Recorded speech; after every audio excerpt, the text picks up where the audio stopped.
Right welcome back to big TV digital exclusive. Hyderabad Meerpet murder కేసులో సంచలనమైన నిజాలు బయటపడ్డాయి. అయితే భార్యను హత్య చేసే ముందే ట్రయల్ గా కుక్కను చంపి కుక్కర్లో ఉడకపెట్టాడు. ఓ కుక్కను హత్య చేసిన ఈ నిందితుడు కుక్క శరీర భాగాల్ని కుక్కర్లో ఉడికించి ట్రయల్ వేసి చూశాడు ఫస్ట్. ఆ తర్వాత భార్యను చంపాలని పక్కా ప్లాన్ ప్రకారం భార్య శరీర భాగాల్ని ముక్కలుగా నరికి కుక్కర్లో ఉడికించాడు. వాటిని ఎండపెట్టి పొడి కొట్టాడు ఈ నిందితుడు గురుమూర్తి. ఆ పొడిని డ్రైనేజ్ నీటిలో కలిపేశాడు. చివరికి తర్వాత జిల్లేలగూడ చెందిన చెరువులోని మిగిలిన భాగాల్ని పడేశాడు ఈ భర్త. క్రైమ్ సినిమాలు చూసి హత్యని ప్లాన్ చేశాడు అని చెప్పారు గురుమూర్తి. అయితే ఈ మర్డర్ గురించి మరింత సమాచారం ఇవ్వడానికి మా ప్రతినిధి సురేష్ లైన్ లో ఉన్నారు. వారిని తెలుసుకుందాం. సురేష్, చెప్పండి, ముందుగానే పక్కా ప్లాన్ ప్రకారం ముందుగా అంటే భార్యని హత్య చేసే ముందు కుక్కర్ లోపల కుక్కని చంపి ముక్కలు ముక్కలుగా నరికి ట్రయల్ వేశారు. మరి దీని గురించి సమాచారం ఏమైనా ఉందా? మీర్పేట్ హత్య కేసులో సంచలన విషయాలు బయటికి వస్తున్నాయి. గురుమూర్తి భార్యను అత్యంత దారుణంగా హత్య చేసి ఆ తర్వాత కుక్కర్లో ఉడకబెట్టి ఆ అస్థికలన్నిటిని కూడా చెరువులో పడేసినట్టుగా పోలీసుల దర్యాప్తులో తేలింది. ప్రస్తుతం అయితే గురుమూర్తిని అదుపులోకి తీసుకున్నాం. ఇదే ఇంట్లో మీర్పేట్లో ఇదే ఇంట్లో నివాసం ఉంటున్నారు గురుమూర్తి, మాధవి. అయితే పండగ సందర్భంగా పిల్లల్ని అత్తారింటికి పంపించి భార్య భర్త మాత్రమే ఇంట్లో ఉన్నారు. అయితే ముందుగానే ప్రీ ప్లాన్గా భార్యని హత్య చేయాలని చెప్పేసి పథకం వేసుకొని ఆ పథకం ప్రకారమే భార్యని హత్య చేసినట్టుగా పోలీసులు అనుమానిస్తున్నారు. అయితే గురుమూర్తి భార్యని హత్య చేసిన తర్వాత బాడీ ఇంట్లోనే పెట్టి ఒక కుక్కని తీసుకొచ్చి ఆ కుక్క హత్య చేసి ఆ కుక్క విడిభాగాలన్నిటిని కూడా కుక్కర్లో ఉడకబెట్టి ఆ తర్వాత పొడి చేసిన తర్వాత ఎండబెట్టి వాటిని ఆ డ్రైనేజ్లో వేసి అదేవిధంగా పక్కనే ఉన్న చెరువులో కూడా కొన్ని వేసేసిన తర్వాత భార్య మృతదేహాన్ని కూడా ముక్కలు ముక్కలుగా నరికేసి ఆ తర్వాత ఇదే కిచెన్ ఏదైతే మనం చూస్తున్నటువంటి కిచెన్లో ఆ స్టవ్ పైన కుక్కర్లో ఉడకబెట్టి ఆ తర్వాత ఎండబెట్టిన తర్వాత వాటిని పొడి చేసి కొంత భాగాన్ని డ్రైనేజ్లో వేసి మరి మిగతా బొక్కలని మిగతా భాగాలన్నిటిని కూడా చెరువులో పడివేయడం జరిగింది. ఇదంతా కూడా క్రైమ్ సీన్లు కొన్ని యూట్యూబ్ ఛానల్స్కి సంబంధించి గూగుల్లో అన్వేషించిన తర్వాతే ఈ హత్య చేసిన తర్వాత ఈ రకంగా వ్యవహరించి ఉంటాడని చెప్పేసి కూడా పోలీసులు అనుమానిస్తున్నారు. ఆయనకు సంబంధించి అన్ని వివరాలు కూడా సేకరిస్తున్నారు. అసలు గొడవకు కారణం ఏంటి, భార్యని ఇంత దారుణంగా హత్య చేయడానికి గల కారణాలు ఏంటి, దానిపై కూడా పోలీసులు అయితే దర్యాప్తు చేస్తున్నారు. ఆర్మీలో పనిచేసిన గురుమూర్తి రిటైర్డ్ అయిన తర్వాత ఇక్కడే డిఆర్డిఓలో ఆయన సెక్యూరిటీ గార్డ్గా పనిచేస్తున్నారు. ఇద్దరు పిల్లలు కూడా ఇక్కడే ఉన్నారు. స్థానికంగా ఉన్న స్కూల్లో చదివిస్తున్నారు. కానీ ఈ భార్యపై ఇంత కక్ష పెంచుకొని ఇంత దారుణంగా మృతదేహాన్ని కూడా మాయం చేయాలని ఎందుకు ప్రయత్నించాడనే దానిపైనే పోలీసులు ఇప్పుడు ఫోకస్ పెట్టడం జరిగింది.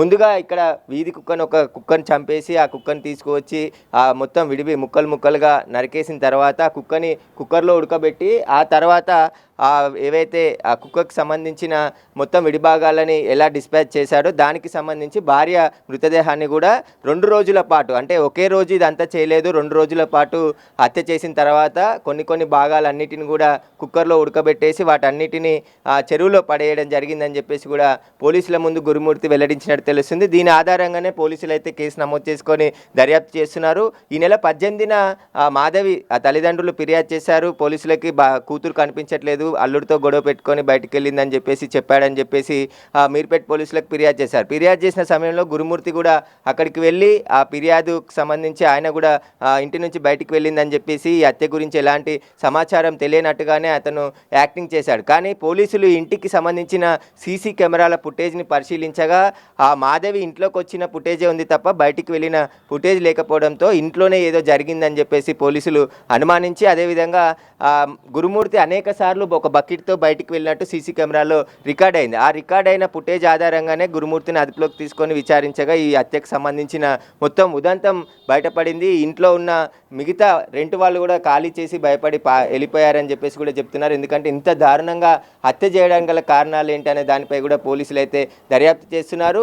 ఈ హత్యని అంటే సినిమాల్లో కానీ ఆ యూట్యూబ్స్ గూగుల్లో కొన్ని వీడియోలు వెతికి ఎలా ఆ మృతదేహాన్ని కనబడకుండా చేయాలనే ఒక రీల్స్ అన్నీ కూడా చూసిన తర్వాతే గురుమూర్తి ఈ విధంగా హత్య చేసి ఉంటాడని చెప్పేసి కూడా భావిస్తున్నారు. ఇదే ఇంట్లో ఇదే పోర్షన్లో గురుమూర్తి ఆయన భార్య పిల్లలు ఉంటున్నారు. అయితే పిల్లలు సంక్రాంతి పండుగకు ఊరికి వెళ్ళారు. ఊరికి వెళ్ళి వచ్చిన తర్వాత వాళ్ళు వచ్చేలోపే భార్యని హత్య చేయాలని చెప్పేసి పథకం ప్రకారం హత్య చేసినట్టుగా గుర్తించారు. కాబట్టి ప్రస్తుతం గురుమూర్తి పోలీసుల అదుపులో ఉన్నాడు. ఆ తల్లిదండ్రులు ఇచ్చిన ఫిర్యాదు మొదట మిస్సింగ్ కేసు నమోదు చేసి ఇప్పుడు మర్డర్ కేసుగా నమోదు చేయడం జరిగింది. పోలీసులు అన్ని కోణాల్లో దర్యాప్తు చేస్తున్నామని చెప్తున్నారు. ఇదే ఇంట్లో ఈ మెట్ల మార్గాన గురుమూర్తి వెళ్ళడం జరిగింది. మనం సెకండ్ ఫ్లోర్లో ఉన్నాం. ఈ సెకండ్ ఫ్లోర్లో గురుమూర్తి లాస్ట్ పోర్షన్లో ఉండి 2 రోజుల పాటు 16వ తేదీ అదేవిధంగా 17వ తేదీ వరకు కూడా, అంటే కుటుంబ సభ్యులు, మాధవి కుటుంబ సభ్యులు వచ్చే వరకు మృతదేహాన్ని ముక్కలు ముక్కలుగా చేసి ఒక్కొక్క భాగాన్ని ఉడికించి ఆ తర్వాత ఇక్కడ నుంచి తీసుకెళ్ళినట్టుగా గుర్తించడం జరిగింది పోలీసులు. అయితే ఆ బకెట్ని కూడా పోలీసులు స్వాధీనం చేసుకున్నారు. అయితే మొదటి అంతస్తులోనే ఈ ఇంటికి సంబంధించిన యజమానులు ఉన్నట్టు తెలుస్తుంది, కానీ ఎవరు లేరు ఇక్కడ. ప్రస్తుతానికి అందరూ ఖాళీ చేసి వెళ్ళిపోయారు. ఇలాంటి దారుణ ఘటన ఎలా జరిగింది అనేది కూడా ఒకసారిగా ఇక్కడ ఉన్న చుట్టుపక్కల వారంతా కూడా ఒక్కసారి భయాందోళనకి గురి కావడం జరిగింది. ఇదే మెట్ల మార్గాన 2 రోజుల పాటు భార్య మృతదేహానికి సంబంధించిన మొత్తం పీసెస్గా చేసిన తర్వాత తీసుకెళ్లడం జరిగిందని చెప్పేసి కూడా పోలీసులు గుర్తించారు. అయితే అసలు హత్య జరగడానికి గల కారణాలు ఏంటనే దానిపైనే ప్రస్తుతం పోలీసులు ఫోకస్ పెట్టడం జరిగింది. మీర్పేట్లో గత 5 సంవత్సరాల నుంచి కూడా ఇక్కడే ఉంటున్నారని చెప్పేసి కూడా పోలీసులకి కుటుంబ సభ్యులు ఫిర్యాదు చేయడం జరిగింది. అయితే ఇదే గేట్ ద్వారా బయటికి వెళ్ళి ఆ తర్వాత ఇక్కడే పక్కనే కిలోమీటర్ దూరంలో ఉన్నటువంటి చెరువులో అస్థికలు పడేయడం జరిగింది. మనం పైన సీసీ ఫుటేజ్ కూడా, సీసీ కెమెరాలు చూడొచ్చు. ఆ సీసీ కెమెరాల్లోనే ఇదంతా కూడా ఆయన బయటికి వెళ్ళే దృశ్యాలన్నీ కూడా రికార్డ్ అయ్యాయి. ఆ రికార్డ్ అయిన దృశ్యాల ఆధారంగానే పోలీసులు గురుమూర్తిని అదుపులోకి తీసుకోవడం జరిగింది.